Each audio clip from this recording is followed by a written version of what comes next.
Kira-kira hari ini Anda akan berbuka puasa dengan sajian apa? Pada episode kali ini kami tidak hanya akan menghadirkan rekomendasi kuliner untuk sajian berbuka, tapi juga melihat bagaimana sibuknya seorang pengusaha martabak pada bulan Ramadan. Dan berikut pengalaman Rian Fernando dan juru kamera Dwi Agung Yuldiarto merasakan lika-liku menjadi pengusaha martabak yang kami rangkum dalam segmen Sehari Menjadi.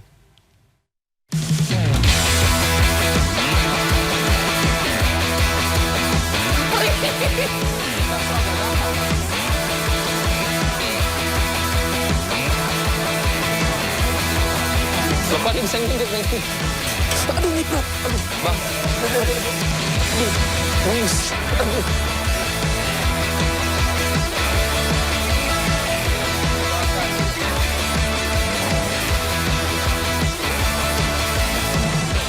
Mau yang manis, legit, dan lumer di mulut, rasa-rasanya martabak manis bisa jadi pilihan. Tapi, kalau lagi mau martabak dengan rasa gurih lengkap dengan isian daging plus daun bawang yang menggugah selera, tentu martabak telur menjadi jawabannya. Pada bulan Ramadan, pengusaha martabak yang rata-rata buka sejak sore hingga malam kebanjiran orderan. Selamat datang di segmen Sehari Menjadi. Ini saya sudah memegang alat-alat masak karena kita akan membuat martabak-martabak yang tadi Anda lihat. Dan untuk mendapatkan martabak yang enak kira-kira gimana ya bikinnya? Dari awal ya. Oke. Boleh saya bantu nih Bang ya? Silakan. Oke, anak magang harus. Aduh panas. Kita siapkan dulu ya aneka bahan untuk membuat martabak telur. Tentu selain telur, daging sapi dan daging ayam jadi isian wajib untuk camilan gurih yang satu ini. Bang sebenarnya bisa nggak sih kalau kita pakai daging giling? Bisa aja. Tapi kenapa pakai yang ini? Kalau naik cinta kan kualitasnya lebih bagus. Kelihatan dagingnya lebih gede-gede. Lebih kata daging gede-gede. Dan dimakan juga lebih ngegigit balik ya? Iya. Lebih. Oke. Masukkan bawang merah dan bawang putih yang telah dihaluskan. Kemudian lada, garam, gula, dan kecap manis secukupnya. Kalau yang mau isian martabak Anda menjadi semakin sedap, tambahkan sejumput udang ebi ya. Belum jamnya bro. Tahan, masih sore. Sabar. Dalam sehari, pengusaha martabak di tempat ini menghabiskan puluhan kilogram daging sapi dan daging ayam. Ingat, jangan pelit daging ya, agar martabaknya semakin gurih dan lezat. Kita akan bikin terus karena pusatnya bikinnya di kawasan Kelapa Gading. Sebelum kita lanjut ke tempat yang jadi khas, tempat martabak Pecenongan.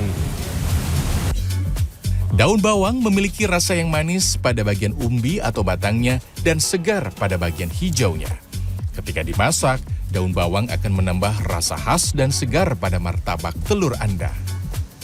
Kalau nggak tipis, kenapa tuh? Kalau nggak tipis, biar apa?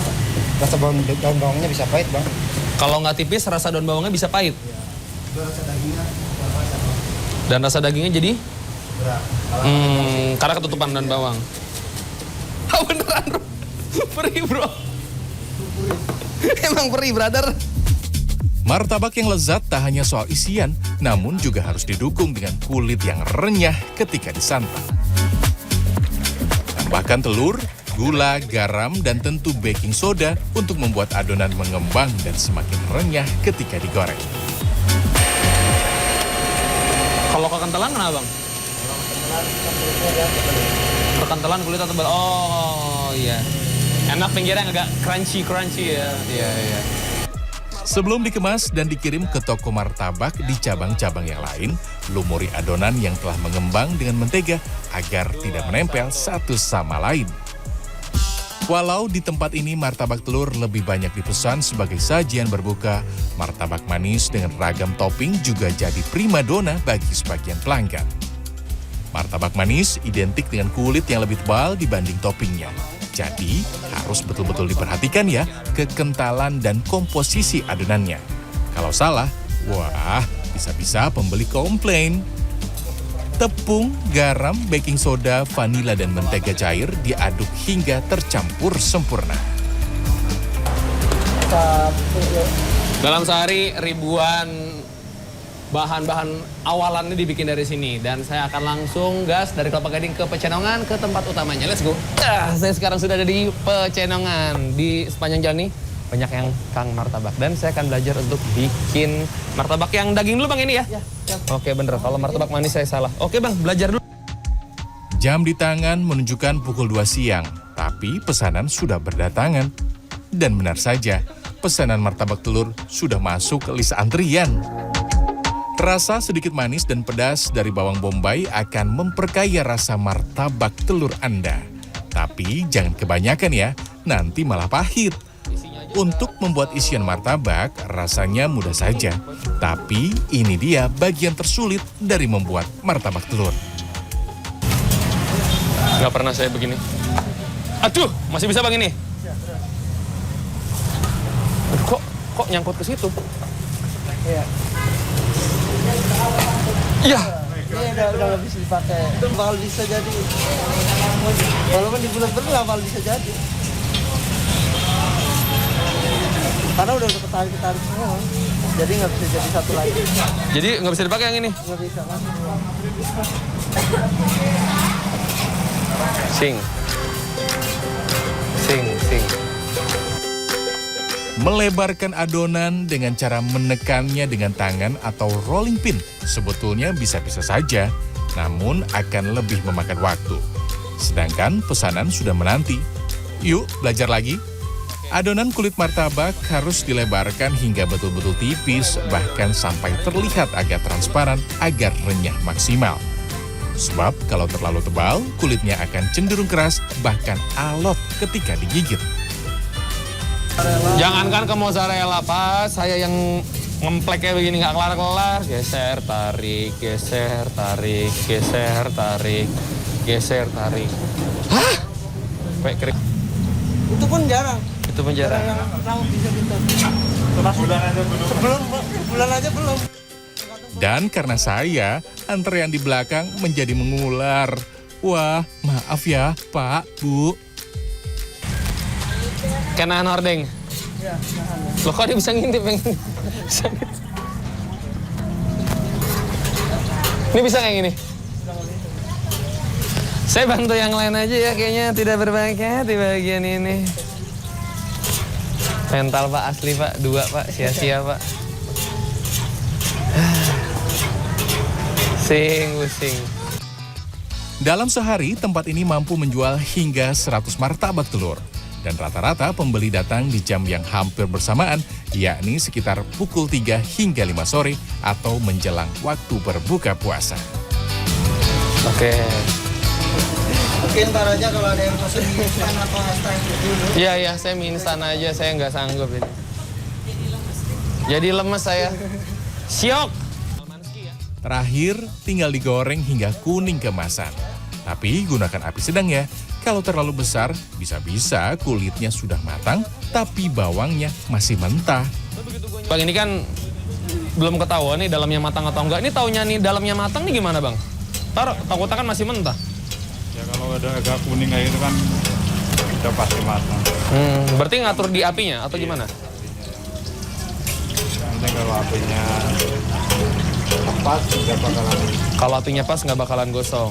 Dia takutnya luarnya matang, dalamnya belum kan? Ntar pas dimakan zong. Aduh nyiprat, aduh Bang. Aduh, nembus. Aduh. Adegan tadi kurang jelas, boleh diulang lagi. Kagak bro, kenapa bro? Ya ampun, saya kenapa? Semakin sore, daftar antrian semakin memanjang. Kita lanjut membuat martabak manis. Tapi ada yang pesan menu khusus nih, martabak tipis. Adonannya sama dengan martabak manis, hanya saja seluruh bagian martabak dibentuk setipis mungkin hingga akan terasa garing di setiap gigitan. Sekilas, martabak tipis kering ini menyerupai kue leker yang merupakan jajanan khas dari Indonesia ya. Bedanya, toppingnya lebih kekinian. Ambilin.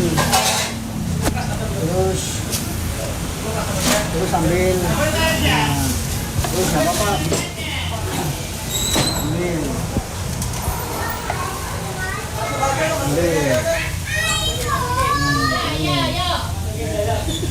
Bisa nggak Bang ini? Udah. Bisa nggak ini? Bisa? Masih terlalu tebel. Ah. Ini. Tapi mendingan yang ini daripada yang tadi. Ya.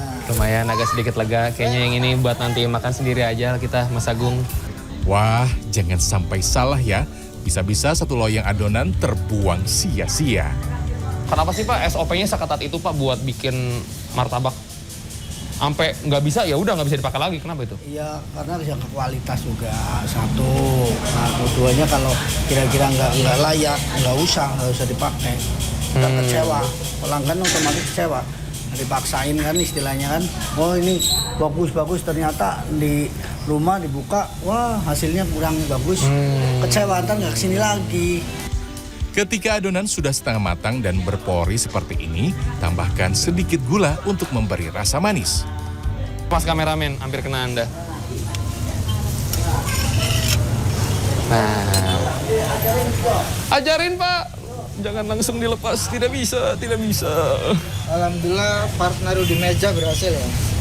Iya Pak, akhirnya ada yang nggak gagal loh. Naruh di meja. Ini diapain? Ya, terus Gini. terus. Cepet. Set. Cepat. Ketika sudah matang sempurna, segera angkat dan tambahkan 2 sendok mentega. Mentega akan membuat kulit bagian dalam martabak menjadi tidak kering dan lebih lembut ketika digigit. Saya dapat ilmu baru di dunia pertoppingan untuk martabak. Kalau mau yang kacangnya terasa agak santai, itu bisa pakai yang almond. Tapi kalau mau yang kacangnya agak-agak crunchy dan sedikit lebih terasa, bisa pakai kacang mete. Tapi kalau mau yang kacangnya maksimal, bisa pakai kacang tanah. Kencang dan nyegerak. Nanti pas berbuka akan disantap. Jadi sabar-sabar ya. Dan saya berhasil membuat 1 martabak manis untuk pelanggan. Tapi saya tergolong lambat. Rata-rata para pedagang martabak di sini hanya membutuhkan waktu 10 sampai 15 menit untuk membuat 1 loyang martabak manis. Sedangkan saya hampir 2 kali lipat lamanya. Wah, untung tadi tidak gosong ya. Dan dalam sehari tak kurang dari 50 martabak manis dengan beraneka ragam pilihan topping ludes di borong pembeli. Ini sudah. Ya.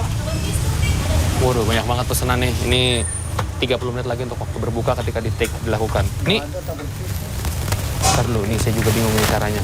Ntar saya potong dulu yang ini. Ini potong jadi berapa?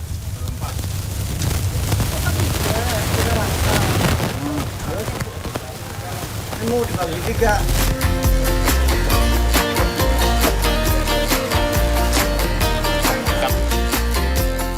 Jangan lupa berikan mentega pekat atau konsentrat butter yang mengandung lemak susu tinggi untuk menguatkan aroma dan membuat martabak menjadi lebih gurih.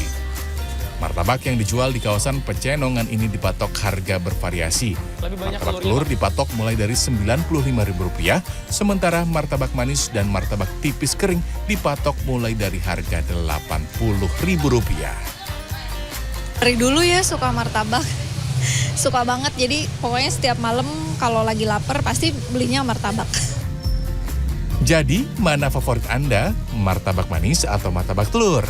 Tapi jangan sampai kalap ya, apalagi menyantap martabak manis yang tinggi kalori, gula, serta lemak.